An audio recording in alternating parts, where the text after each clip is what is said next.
Hello साथियों, मैं BL लूणा मेरे यूट्यूब चैनल स्टडी टाइम में आपका हार्दिक स्वागत करता हूं।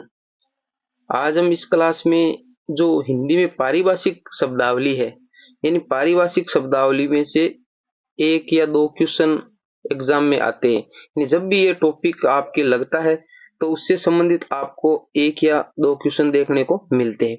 और ये जो क्वेश्चन है वो हिंदी वाले जो स्टूडेंट होते हैं उनके लिए थोड़ा डिफिकल्ट होता है, क्योंकि उनकी इंग्लिश कमजोर होती है। जैसे मेरी भी इंग्लिश कमजोर है, तो आपको जैसे बताऊं तो कुछ इंग्लिश के शब्दों की जो स्पेलिंग पढ़ने में अगर मिस्टेक हो जाए तो आप अपने आप से देख लेना।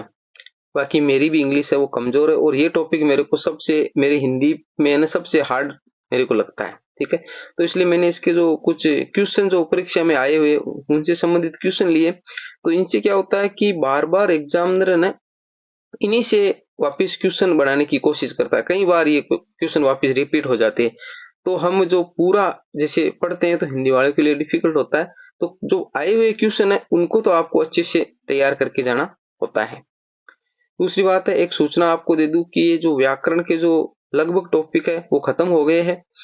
तो इसका जो आपको नोट्स है मैं आपको उपलब्ध करवा दूंगा। अभी उसका कार्य चल रहा है, वो निःशुल्क रहेंगे। तो आप मेरे चैनल से नियमित जुड़े रहिए, मेरे चैनल को सब्सक्राइब करके रखें, आपको निःशुल्क में वो उपलब्ध करवा दूंगा। अब बात करते हैं पहले क्वेश्चन की। तो हमारा जो आज का पहला क्वेश्चन है वो पहला क्वेश्चन है, यानी किस विकल्प में हिंदी पारिभाषिक शब्द का सही प्रयोग हुआ है। यानी ऐसा कौन सा विकल्प है जिसके अंदर जो पारिभाषिक शब्द और उसकी जो हिंदी मीनिंग दी रखी है वो शुद्ध है। पीएसआई 2021 में आया हुआ क्वेश्चन है। तो इसके अंदर जो हमारा ए ऑप्शन है ना, उस ए ऑप्शन में जो दे रखा है वो बिल्कुल शुद्ध है। ए ऑप्शन वाला बिल्कुल, यानी एपेस्टमेंट ये दे रखा है जिसका मतलब होता है तुष्टिकरण, तो ये बिल्कुल सही है। बाकी जो ये तीन दे रखे हैं उनकी जो मीनिंग और जो हिंदी मीनिंग है वो दोनों मैच नहीं हो रही है। ठीक है, दूसरा क्वेश्चन देखिए। दूसरा क्वेश्चन है, किस विकल्प में अंग्रेजी पारिभाषिक शब्द का समकक्ष हिंदी पारिभाषिक शब्द सही है। यानी जो इंग्लिश में दे रखा उसकी हिंदी कौन से में सही लिखी हुई है, ये बात ये कह रहा है। पटवार 2021 में पूछा गया क्वेश्चन है। तो देखिए हमारे ए ऑप्शन है नो, डिफेमेशन यानी मानहानि, ये बिल्कुल सही है, ये बिल्कुल सही है। बाकी जो तीन वाले हैं वो तीन वाले ऑप्शन है वो क्या है, गलत है। यानी इनका जो जैसे इनफॉर्मल है तो इनका औपचारिक नहीं होता है। ठीक है, तो ये जो है ना वो गलत दे रखे हैं।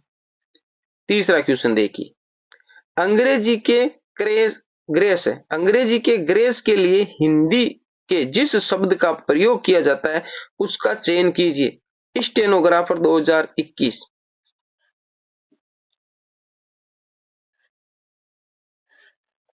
तो हमारे जो इंग्लिश का जो ग्रेस शब्द है उसका हमारी हिंदी में बात करें तो उसका अनुग्रह होता है। हिंदी में क्या होता है, अनुग्रह होता है। बाकी ये जो बी सी डी है ये मतलब उसका नहीं होता है। यानी आप इनको बार बार जितना पढ़ोगे तो ही आपको ऐसे आप मीनिंग कितनी सी याद करोगे। बाकी जो आए हुए क्वेश्चन है कई बार रिपीट हो जाते हैं, तो आप इनको बार बार अगर देखोगे तो ऐसे करते हुए क्योंकि काफी जो आपको क्वेश्चन है वो क्लियर हो जाएंगे। नंबर 4 देखिए, नंबर 4 कह रहा है कौन सा विकल्प सुमेलित है। जेएलओ 2019 में पूछा गया क्वेश्चन है, यानी हमारे को वो विकल्प छांटना है जो सुमेलित है, सुमेलित वाला छांटना है। तो देखिए 4 नंबर के अंदर हमारा जो बी ऑप्शन है ना इसके अंदर, यानी बी ऑप्शन में दे रखा हाइपोथेकेशन, ये परिकल्पना, इसका मतलब परिकल्पना होता है और यही सुमेलित है। बाकी जो ए सी और डी है उसके अंदर ये सुमेलित नहीं है, तो इसका हमारे बी हो जाएगा। यानी हाइपोथेकेशन का मतलब परिकल्पना होता है। यानी अगर मैं स्पेलिंग बोल रहा हूं और वो अगर गलत है तो आप उसको खुद अपने से ध्यान करना, क्योंकि मेरी इंग्लिश खुद की भी कमजोर है, मेरे को ये इंग्लिश कम ही आती है। पर मैंने आपकी भाई जानकारी के लिए ये क्लास है ना वो ली है कि भाई आपको एक जगह सारा जो क्वेश्चन है वो मिल सके। नंबर 5 देखिए, एग्रो इम्प्लीमेंट्स, एग्रो इम्प्लीमेंट्स का हिंदी पारिभाषिक शब्द है। एओ 2019 में पूछा गया है। तो ये जो 5 नंबर क्वेश्चन है इसमें जो एग्रो इम्प्लीमेंट्स का मतलब होता है कृषि उपकरण, कृषि उपकरण। बाकी कृषि उत्पादन, कृषि निविष्टियां और डी वाला आगे ये नहीं होता, इसका होता है कृषि उपकरण। ठीक है, आगे देखो क्वेश्चन नंबर 6 देखिए, फेस स्माइल। फेस स्माइल का हिंदी समकक्ष है, यानी समकक्ष का मतलब है उसके भाई जो हिंदी मीनिंग है, एओ 2018 में पूछा गया है, एओ 2018 में। तो इसमें जो फेस स्माइल है उसका प्रतिकृति होता है। ठीक है, ये जो शी वाला है ना उसका मतलब है प्रतिकृति। 7 नंबर देखो, इनिटाइल्स का हिंदी पारिभाषिक है, इनिटाइल्स का हिंदी पारिभाषिक शब्द है एओ टीएसपी 2018 में पूछा गया क्वेश्चन है। तो 7 नंबर में हमारे जो इसका ऑप्शन है वो डी राइट है, यानी इसका डी राइट है। प्रारंभिक स्थिति, यानी इसका इन टाइप इसका मतलब होता है प्रारंभिक स्थिति। ठीक है,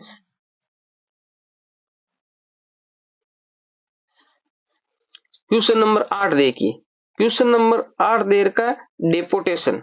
डेपोटेशन शब्द तो आपने भी सुना है और मैंने भी काफी सुना है। डेपोटेशन का मतलब क्या होता है, यानी डेपोटेशन के लिए सही पारिभाषिक शब्द नहीं है, पारिभाषिक शब्द नहीं है। पीएसआई 2018 हम बोलते हैं ना, किसी को लगाते हैं कि वहां पर डेपोटेशन पे लगाया हुआ है। ठीक है, एक जगह से दूसरी जगह उसको अस्थायी रूप से लगाते हैं ना, वो इसका हम इस रूप में देखते हैं इसको। तो हमारे इसके अंदर ये पूछ रहा है कि डेपोटेशन के लिए सही पारिभाषिक शब्द नहीं है, वो नहीं है ना, यानी इनमें से 3 है, इस डेपोटेशन का 3 अर्थ निकल रहा है, एक अर्थ नहीं निकल रहा है, वो देखना है। तो हमारा जो शी है ना, वो शी ये प्रतिनिधि मंडल, ये इनका मतलब नहीं होता है। बाकी अस्थायी नियुक्ति, प्रतिनियुक्ति और शिष्ट मंडल ये तीनों इसके आंसर होते हैं, इन इसका अर्थ ये होता है। 9 में देखिए, वैकेंसी का हिंदी समानार्थी शब्द है एलडीसी 2018। यानी वैकेंसी शब्द तो आप जो सारे स्टूडेंट है उनको सभी को पता होना चाहिए, क्योंकि वैकेंसी होगी तो आपको तलाश है और उन्हीं के लिए हम पढ़ रहे हैं। भाई वैकेंसी आएगी, कितनी वैकेंसियां खाली है। तो अब देखो 9 नंबर के अंदर हमारे क्या है, समानार्थी शब्द है, वो देखना है। तो ये जो 9 नंबर में सी वाला ऑप्शन राइट है, रिक्ति, यानी जो खाली स्थान है भाई रिक्ति, जैसे इसमें खाली जगह है तो खाली जगह इसका वैकेंसी का अर्थ नहीं होता है। ठीक है, इसका अर्थ रिक्ति ही होता है, नियुक्ति या स्वीकृति ये भी नहीं है। 10 नंबर देखिए, एड होक के समानार्थक हिंदी पारिभाषिक शब्द है एलडीसी एचसी 2017 में आया हुआ क्वेश्चन है। तो 10 नंबर में हमारा सी ऑप्शन सही है। सी में दे रखा तदर्थ, तदर्थ यानी सी में तदर्थ वाला है वो बिल्कुल राइट है। ठीक है, आगे देखो हमारा 11 नंबर क्वेश्चन है अधिशासी। 11 नंबर है अधिशासी के लिए प्रयुक्त अंग्रेजी रूपांतरण होगा, यानी अधिशासी की इंग्लिश मीनिंग क्या है। एलडीसी एचसी 2016 में आया हुआ क्वेश्चन है। तो हमारा 11 नंबर है, उसके अंदर जो बी है ना वो एग्जीक्यूटिव, यानी सारे सेम से दे रखे, अच्छे से स्पेलिंग को आपको रटना पड़ेगा, यानी एक्सक्लूसिव, एग्जीक्यूटिव और एक्सटेंसिव इस प्रकार के सारे दे रखे। बाकी एक्सिक्यूटिव ये जो बी वाला ऑप्शन है ये इसका बिल्कुल राइट है, अधिशासी को ये बोला जाता है। 12 नंबर क्वेश्चन देखिए, अकाउंटेबल का हिंदी समानार्थक है, अकाउंटेबल का हिंदी समानार्थक है एलडीसी आरपीसी 2016 में आया हुआ क्वेश्चन है। तो जो अकाउंटेबल का हिंदी अर्थ की बात करें हम, तो इसका जो ए ऑप्शन है ना ये उत्तरदायी, 12वीं में ए ऑप्शन है उत्तरदायी, तो इसका मतलब होता है उत्तरदायी। ठीक है,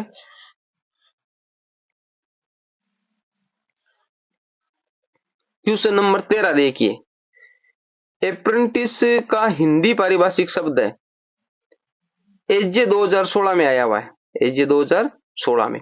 तो 13 नंबर है, उसका मतलब जो अप्रेंटिस का मतलब होता है शिक्षु या प्रशिक्षु, शिक्षु या प्रशिक्षु, यानी डी वाला ऑप्शन है उसका राइट है। ठीक है, 14 नंबर देखिए, रिटर्न, रिटर्न का हिंदी समकक्ष नहीं है, यानी रिटर्न का हिंदी समकक्ष नहीं है, नहीं वाला पूछा एओ 2016 में, यानी जो शब्द आम भाषा में यूज होते हैं। एग्जाम इस क्वेश्चनों से आप समझने की कोशिश करना, जो आम भाषा में यूज होते हैं वो पर्टिकुलर उसी के लिए। रिटर्न को मतलब क्या होता है कि भाई हम वापस कर देते हैं, भाई कोई चीज को वापस भेजते हैं ना, तो वो रिटर्न होता है। तो ये वो चीजें जो आम भाषा में हमें दिमाग में सेट हो रखी उनका ये बोल रहा है कि नहीं होते, कहने का मतलब वो शब्द है वो 2-3 जगह काम में आता है, तो उनका जो अलग वाला अर्थ हमें पता नहीं होता है, तो उसका नहीं वाला हमें पूछता है। ये उसका सीधा नहीं पूछता है, सीधा उसी का पूछता है कि जो आम भाषा में हम यूज नहीं करते। तो हमारे 14 नंबर में जो बी है ना, बचत, यानी रिटर्न का मतलब बचत नहीं होता, बाकी प्रतिफल, वापसी और विवरणी, ये 3 सब अर्थ इसके निकलते हैं। आगे हमारा देखिए 15 नंबर क्वेश्चन। 15 नंबर क्वेश्चन कह रहा है एबिलिटी प्रोफाइल। एबिलिटी प्रोफाइल के लिए हिंदी पारिभाषिक शब्द है कनिष्ठ लेखाकार 2016 में आया हुआ। ये जो कनिष्ठ शब्द है ये भी आप दिमाग में रखना, यानी कनिष्ठ इस प्रकार लिखा हुआ परीक्षा में दे देते तो हमारे को ये कनिष्ठ और कनिष्ठ में हम कंफ्यूजन होते, तो ये कनिष्ठ होता है, तय नहीं होता है, ठीक है। लेखाकार 2016 में आया। तो 15 नंबर में हमारे दो ऑप्शन ए और बी इधर दे रखे और सी और डी आगे वाले पैराग्राफ में, परंतु हमारा आंसर इसमें बी होगा। आंसर क्या होगा? बी होगा। यानी एबिलिटी प्रोफाइल का मतलब होता है योग्यता आरेख। एबिलिटी प्रोफाइल का मतलब है योग्यता आरेख, तो आपको ध्यान रखना है, यानी एबिलिटी प्रोफाइल मतलब योग्यता आरेख। आगे देखो, आगे सी और डी में योग्यता परीक्षण और डी में योग्यता विवरण दे रखा है, ठीक है। 16 नंबर देखो, 16 नंबर कह रहा है इम्प्लीमेंटेशन। इम्प्लीमेंटेशन का हिंदी पारिभाषिक शब्द है पटवार 2016 में पूछा गया क्वेश्चन है। तो इसका अर्थ हमारे बी में दे रखा है, यानी कार्यान्वयन। कार्यान्वयन का मतलब होता है इम्प्लीमेंटेशन। 17 नंबर देखो, बैलेट का सही हिंदी शब्द है, बेल्ट का सही हिंदी शब्द है पटवार 2016। पटवार 2016। तो 17 नंबर क्वेश्चन में हमारे सी है, यानी मतपत्र। यानी बेल्ट का मतलब होता है मतपत्र, ठीक है। मत यानी जो वोट देते हैं, मतपत्र।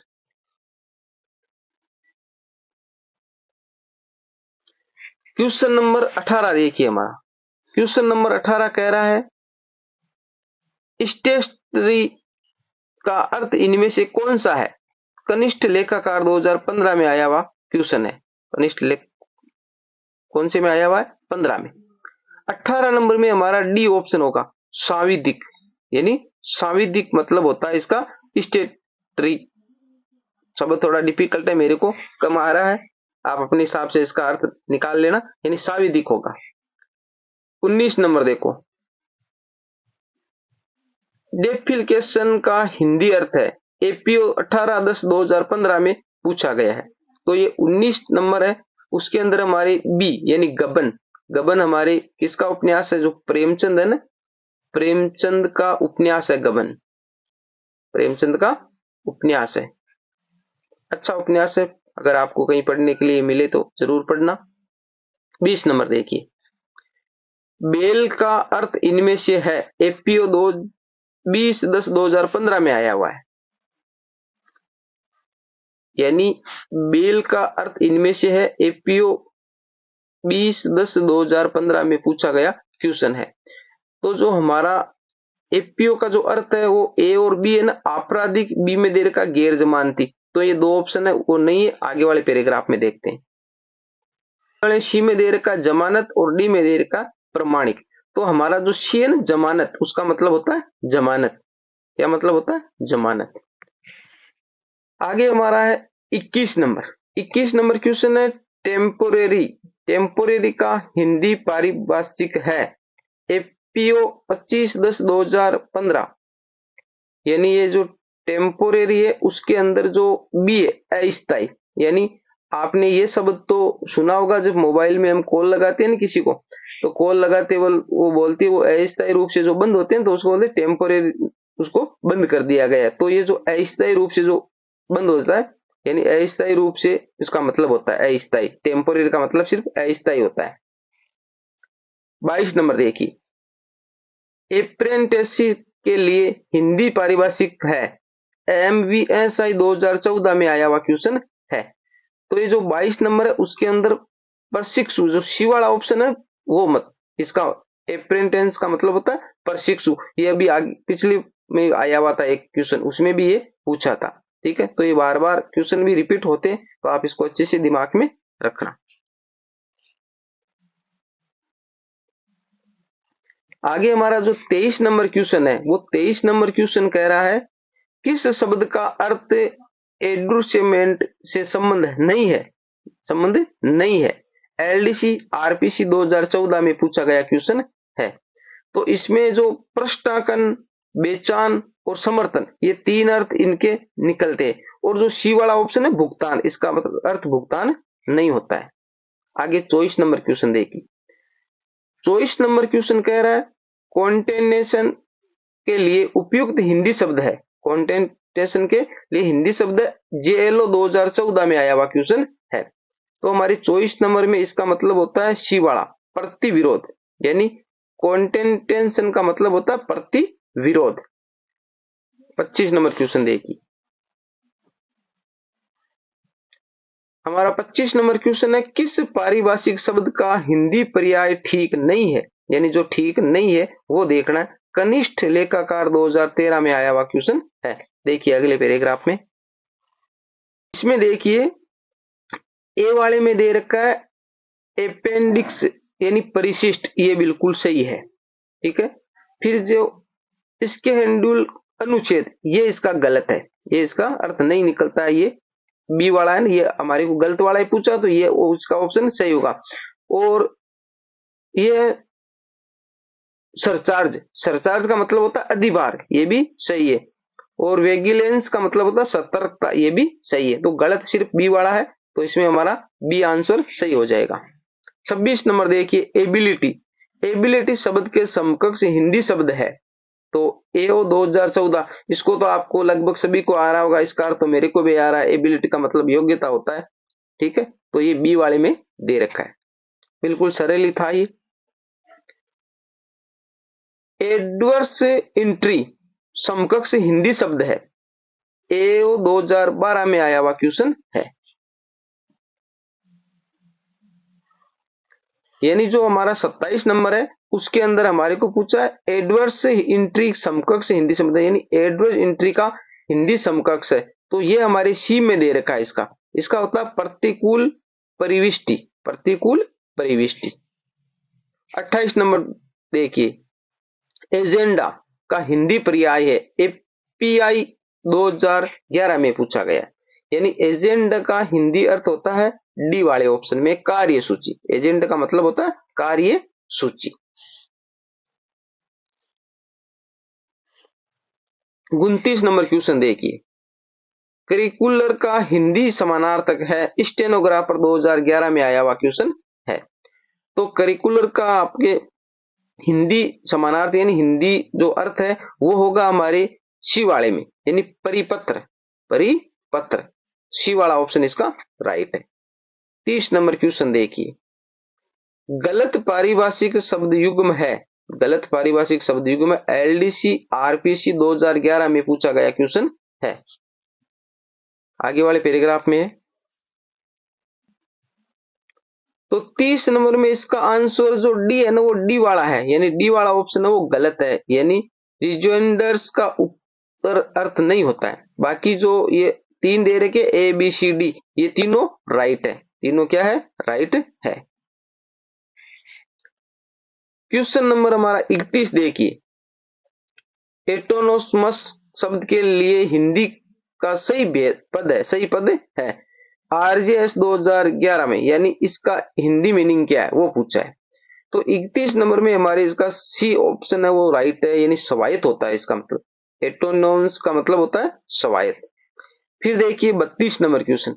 32 नंबर क्वेश्चन है अवलोकनार्थ प्रस्तुत के लिए अंग्रेजी पद होगा। अवलोकनार्थ प्रस्तुत के लिए अंग्रेजी पद होगा एपीआरओ 2011 में आया हुआ क्वेश्चन है। यानी 32 नंबर क्वेश्चन में हमारे इसका डी ऑप्शन सही है। यानी डी में जो दे रखा है ना वो बिल्कुल क्या है? सही है। डी वाले में दे रखा है अवलोकनार्थ प्रस्तुत का मतलब होता है सबमिटेड फॉर प्रोसल। ये जो डी वाला ऑप्शन है ये इसका राइट आंसर है। तो हमारे डी ऑप्शन इसका राइट हो जाएगा। तो ये जो 32 क्वेश्चन थे जो पिछली एग्जाम में पूछे गए थे, मैंने अलग अलग जगहों से इसको इकट्ठा करके आपके लिए प्रस्तुत किया है। उम्मीद करता हूं ये क्लास आपको अच्छी लगी होगी और आपके एग्जाम के लिए ये अच्छी साबित होगी। तो अगर आपको अच्छी लगती है तो इसको लाइक करें, मेरी वीडियो को शेयर करें, मेरे चैनल को सब्सक्राइब करके रखें, बेल आइकन को ऑल प्रेस करके रखें ताकि मेरे आने वाले हर वीडियो का नोटिफिकेशन आपको मिलता रहे। मिलते हैं अगली क्लास में, तब तक के लिए जय भीम जय भारत।